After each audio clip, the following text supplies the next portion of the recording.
colegas, sejam muito bem-vindos a mais uma aula aqui do canal de mentoria. Mas antes, eu vou pedir para vocês que ainda não me seguem, que sigam, que ativem o sininho para receber todos os vídeos aqui do canal. Bem, o nosso tema de hoje é boa-fé objetiva. É claro que a gente já ouviu falar isso na faculdade, a gente lida com isso no dia a dia, mas será que a gente reflete sobre o que vem a ser essa boa-fé? Se a gente consegue apalpar essa boa-fé e transferir ela, significar ela em atitudes diárias?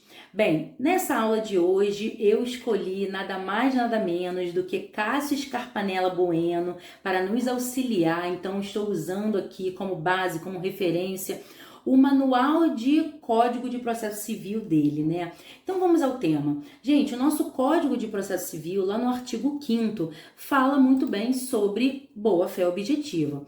Aquele que de qualquer forma participa do processo deve comportar-se de acordo com a boa-fé. E essa boa-fé aqui, ela vai muito além da probidade. Ela é uma cláusula geral, né? Nós precisamos atuar de uma forma geral com a boa-fé. E essa boa-fé objetiva é aquela boa-fé que você vê na prática, né? Então nós temos aqui algumas facetas, eu vou falar para vocês hoje sobre duas facetas dessa boa-fé. A gente pode começar, por exemplo, falando das decisões, né? Seria a interpretação dos atos jurídicos.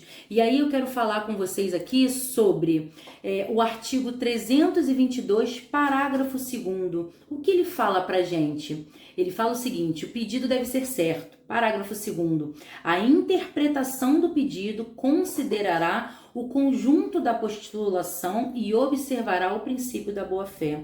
O que é isso? Apesar de repente, em toda a sua petição, você está ali demonstrando o que você de fato quer falar. E de repente, porventura, algum erro material, algum esquecimento no seu pedido, você não formula muito bem, né, o que você quer.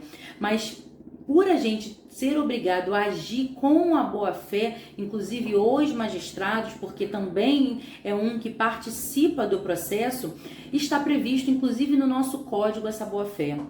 Nosso código está permeado dessas instruções, né? E acho muito interessante isso vir à tona num código, porque isso caracteriza a importância, né, de agirmos com a probidade, com a boa-fé processual, para que tenhamos um processo mais justo, né? E dentro de uma mesma perspectiva, né, dessa faceta de decisões judiciais, nós temos também lá no nosso artigo 489, parágrafo 3º, fala o seguinte: a decisão judicial deve ser interpretada a partir da conjugação de todos os seus elementos e em conformidade com o princípio da boa-fé. Olha ela aí novamente para nos nortear, né? A boa-fé. Nós temos também uma segunda faceta que ela já vai falar sobre a questão da lealdade processual. Não sei se vocês já tiveram a curiosidade, mas o nosso artigo 77, ele fala algumas atitudes que a gente deve ter dentro do processo. Se você ainda não leu, sugiro que leia, porque a partir desse artigo nós conseguimos tirar muitas conclusões, muitas reflexões, e até mesmo se a outra parte não estiver agindo com a boa-fé, a gente pode sim vir a reivindicar multas processuais, né? Falar da litigância de má-fé. Então vamos refletir sobre esse artigo que tem vários incisos e vários parágrafos. Eu quero começar aqui a falar de alguns deles com vocês.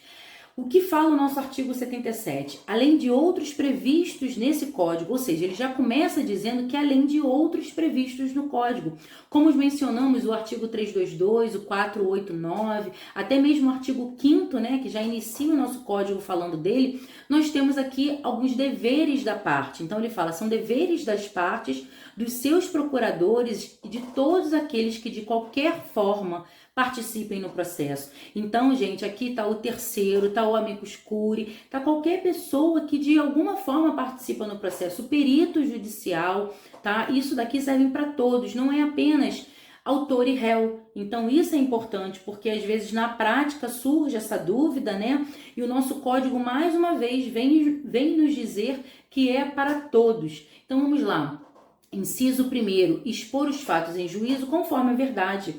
a gente tem que partir desse princípio, né? A gente nunca vai entrar num processo litigar já contando um monte de coisas inverídicas que através da produção de provas a gente consegue chegar àquilo ali. Uma coisa é ter dúvidas quanto ao seu direito, uma coisa é pleitear o seu direito, outra coisa é de uma forma categoricamente você mentir, você saber que aquele fato, por exemplo, nunca ocorreu. Então isso é falta de boa-fé processual, de lealdade processual, vamos dizer assim.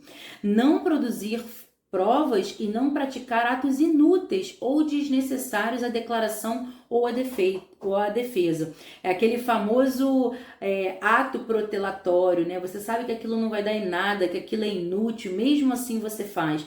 Devemos evitar, gente, porque não é a partir daí que os nossos clientes vão nos ver como melhor ou pior advogado. Precisamos sempre falar a verdade também para o nosso cliente e mostrar para ele em que posição encontra o nosso processo, quais são as opções que temos, e não precisamos ficar enrolando, produzir coisas que são extremamente desnecessárias, né? Aqui também fala em não formular pretensão ou apresentar defesa quando o cliente estão destituídos de fundamento. Não praticar inovação ilegal no estado de fato, de bem ou do direito litigioso. Manter os seus dados cadastrais atualizados, isso também é um dever de lealdade, né? Então nós temos aqui várias situações. E aí eu quero abrir um parênteses para o nosso parágrafo 2º. Ele fala: a violação do disposto nos incisos 4 e 6 constitui ato atentatório à dignidade de justiça, devendo o juiz, sem prejuízo das sanções criminais, civis e processuais cabíveis, aplicar ao responsável multa de até 20% do valor da causa, de acordo com a gravidade da conduta. Então, olha o que a falta de lealdade pode nos gerar.